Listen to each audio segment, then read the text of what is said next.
Hello, everybody. So what do you think? Should I talk to them for a little while? It's always exciting. You all doing all right? You going over to the speech? You going over to the speech? We're going to have a good time. Nice Do you plan to pull agents out of Minnesota? We'll do whatever's appropriate. You know, we secured the border. Remember that. We secured the border. We did things that nobody thought was possible. We had 25 million people come through the border. When I took over, it was a mess. You take a look at what we did in terms of pricing. So you had gasoline at $4.50. Now it's at $1.99 in many places, a gallon. $1.99. $1.89 in Iowa, sir. That's right. And what are you there? We're $1.89. $1.89. He's a very honorable man. He doesn't make up stories. $1.89. When I took over, you were $4.50, $3.50, $5 all over the place. No, we have prices coming way down. But remember, we secured the border. Crime is down all over the country. We just had a crime report coming out from, I think, one of the networks, which they hate to hear this, but crime is the lowest number ever recorded. Yeah. So, and you know, we talked about Minnesota, but in Minnesota, you probably read, their crime is way down. You know why? Because we took out thousands of criminals out of Minnesota, and that's why it's good. So, but Tom Homan is over there. We all love Tom. Yeah. And he met with the governor, met with the mayor. He's going to meet with the mayor, I guess, and it's going very well. But remember this: even Minnesota, their crime is down, and you know why it's down? Because of what we did. We took out thousands of criminals, career criminals, bad criminals, people that came in from Venezuela. By the way, how did we do in Venezuela? Not bad, right? The people that came in Venezuela, think of it, people that came in from countries all over the world. They came from the Congo. They came from all over South America, all over Latin America, all over Africa. They came from everywhere. And they came out of prisons in many cases. They came out of mental institutions in many cases. And we're getting them out, and we got a lot of them out, but we have now the safest country we've ever had. Washington, D.C. went from being a crime-ridden place to a place that has virtually no crime in a period of a couple of months. So it's we're very proud of what we've been able to do. And this is a state that's been with me all 3 times, right? Since the very beginning, very beginning. I'd like to give it another one, too, if you want. Mr. President, why did you decide? Yeah, I'm going to do a lot of traveling. I think so. I like traveling to places. I love this place. This was the beginning of my politics, right? That's right.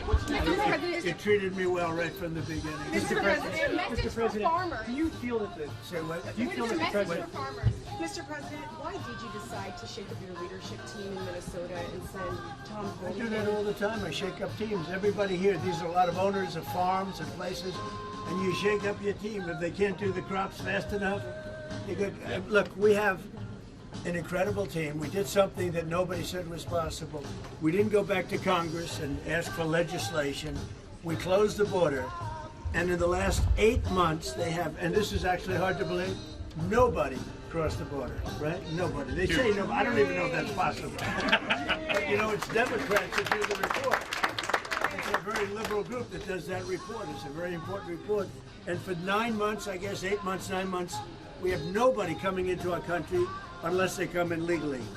We want them to come in legally. You need people to work for you. But we did something that I would say people thought that was absolutely impossible, and we were able to do it. So we're very honored by what's happened to our country. In addition, we have $18 trillion coming in, building plants, building auto factories, building AI factories. Like no other country in the world has done what we've done in the last year.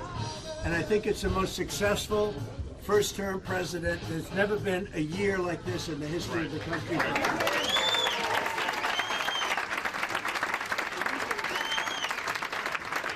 He's been with me from the beginning, this guy. Make sure, take good care of him. Mr. President. So I'm going around, and I'm going around because hopefully we win the midterms. And it's very scary because, like, it's 2 out of 50 years or something like that. Right. For some reason, when a president wins, Republican or Democrat, even if they're a good president, and hopefully I'm a great president, based on the first year I'm a great president. And we had a great first term, too. People don't know, we rebuilt our military. We had phenomenal financial numbers, but I think this term's blowing away right. really every term. Mr. President, Traditionally, when a president gets elected, out of I think 50 years, they've had two. One, I don't understand it. We're gonna be the They've next. had two, so we have to, and one was by unusual circumstance. So there's something psychological. If you win the president, whether you're Republican or Democrat, with that being said, the polls look very good, everything looks very good. And you have great congressmen here, congressmen and women here, and we love Iowa. We love Iowa. And I think didn't I just give the farmers $12 billion, right? 66 billion in total. Well, I gave total 66. But just recently we gave the farmers Right. $12 billion because they were treated unfairly by foreign countries. I said, how much? They said 12 billion. I said, they got it. You know where I got it? Tariffs. I got it from the tariffs. Mr. President, you talked a lot about And again, you know, most of these, we right now have more factories and plants being built in our country than we've ever had before. That came in because they're coming because they don't want to pay the tariffs. So I said, if you build here, you don't have to pay tariffs. So it's great. Mr. President, you talked a lot Are you about. comfortable, Mr. President, with the current value of the dollar? Do you think it's declined too much? No, I think it's great. I mean, the value of the dollar. Look at the business we're doing. No, dollar's doing great. Do you want to see it decline You know, it's more? very interesting. If you look at China and Japan, I used to fight like hell with them because they always wanted to devalue their yen. You know that? The yen and the yuan. And they'd always want to devalue it. They devalue. And I said, not fair that you devalue because it's hard to compete when they devalue. But they always fought, no, our dollar's... You talked a lot about see it Minnesota, decline Mr. more, Mr. President. Some President? of your own administration officials have labeled Alex By the way, Pretti this as is domestic. ABC fake news, this one. Have She hasn't asked me a good question in years.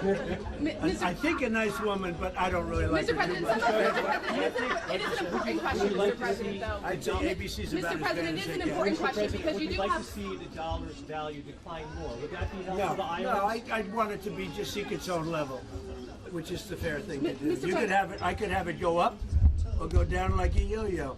I'll give you an example. Unemployment. I could create the greatest unemployment numbers or employment numbers ever. All I have to do is hire 3 million people and put them into the federal government, and you have 10 people, you know, for one job, right? That's right.